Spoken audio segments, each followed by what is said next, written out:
So you want to start traveling, but you don't know where to start. I got you. Let's go.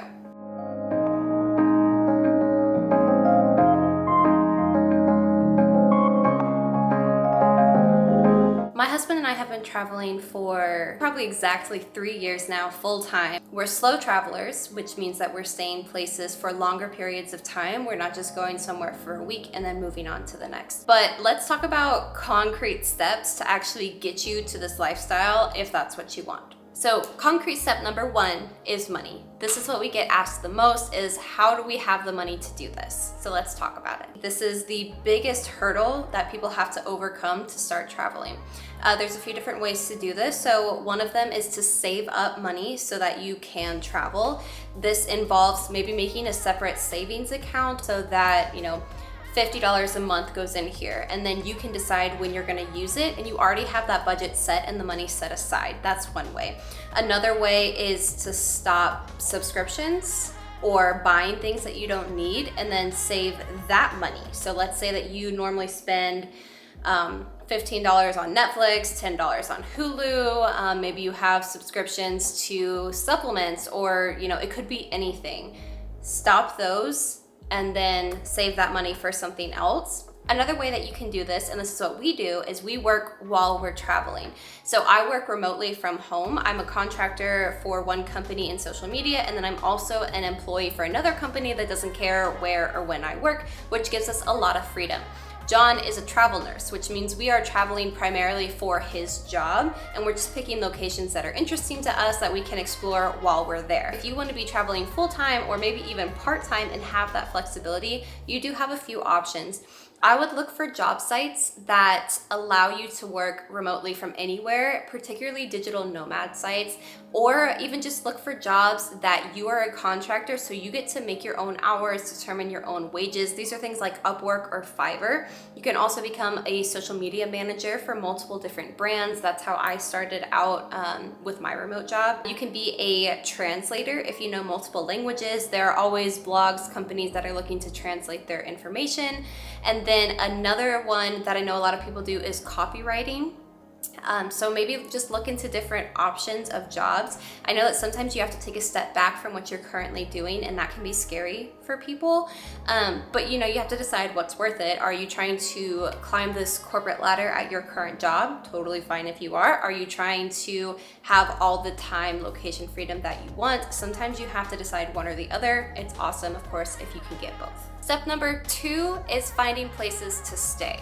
We primarily travel in the US. Sometimes we go internationally, but when we do that, we're typically not slow traveling. When we slow travel in the US, we use Furnished Finder. It is an awesome resource. It is so much cheaper than Airbnb. You do not book through Furnished Finder. You just connect with landlords that have fully furnished places, and they typically have a time duration that you have to meet as a minimum. So it could be 30 days. Sometimes it's a 3-month duration. For us, that's what we want. Another one is you can use Airbnb or VRBO and just make sure that you're doing the monthly stays. When you stay somewhere for a longer duration than just a week, it is discounted. So for Furnished Finder, it's a lot cheaper. It's still gonna be expensive. Let's just say that. Now, we've never seen a place for under $1,000 a month, and typically we end up paying a lot more than that. Just keep that in mind, because you're finding a fully furnished place, they're going to charge you more than just a typical monthly rent. Some other options are actually using loyalty points and deciding with the hotel chain that you want to stay with. We know a lot of travelers who do this, so they book consistently with the same hotel brands, and then they end up getting, free stays, free nights, free upgrades. My recommendation is to never use Craigslist. It's typically always a scam. The only times that we have used Craigslist, it has actually scammed us out of money. So we recommend just staying away from there. Step number 3 is deciding where you are going to live and where you're going to travel to. I highly recommend using nomadlist.com. I will link it down below, but it allows you to see the cost of living for basically anywhere in the world. Find a place that you can go and live comfortably, because one thing you don't want to do is pick a place just because it's where you really want to go and then spend all of your time working to afford it. The whole point of this lifestyle is to actually get out and to travel, right? So make sure you pick a place that you can afford and that's not going to stress you out money-wise, because honestly, it's just not worth it. All right, this isn't really a step, but we'll call it step number 4. These are like apps and things that we like to use to minimize our costs. The first is Skyscanner. If you do not have the Skyscanner app, download it right now, and you can put on alerts for different places that you want to go. One thing that a lot of people do, especially in America, is they look at their calendar and they say, oh, I can take these 2 weeks off in a row, and then they try to research flights and hotels and everything around those 2 weeks that they have, or whatever the time span is, and they don't actually do it the other way around, which is how we recommend it. Put an alert out. Whenever you see a flight deal come in that is a great deal, book it and then get the time off. So don't plan around these few weeks that you have if you are able to do this, but rather just wait for the deal to come to you. And you can put alerts for all kinds of places. We have one that's going to Seattle, Washington, Portland, Oregon, Colorado, and then of course we have international as well. I totally forgot to mention this one, and it is one of my favorites. If y'all have not heard about Trusted House Sitters, you are missing out. So it's an app, download it right now, and I think it is a yearly membership, I believe around $150 for a year. Not terrible. We have used it multiple times to find people to take care of our place. We have yet to use it as a place to actually stay while we're traveling, but we're looking forward to it. The main perk of this is that it is free. So you pay to use the app, but you do not pay people to stay at your place, and you do not pay for the place that you stay while you're taking care of it. You're just paying to get connected to the people on the app, which means you can save a lot of money. There are people who need you to watch their place for a month. There are people who need you to watch it for 2 weeks. It's an awesome way to just find places to stay for free if you're gonna be traveling, and then just kind of like hop around to all these free places and explore the area. So let's review, because these are gonna be concrete steps, right? The first is budgeting.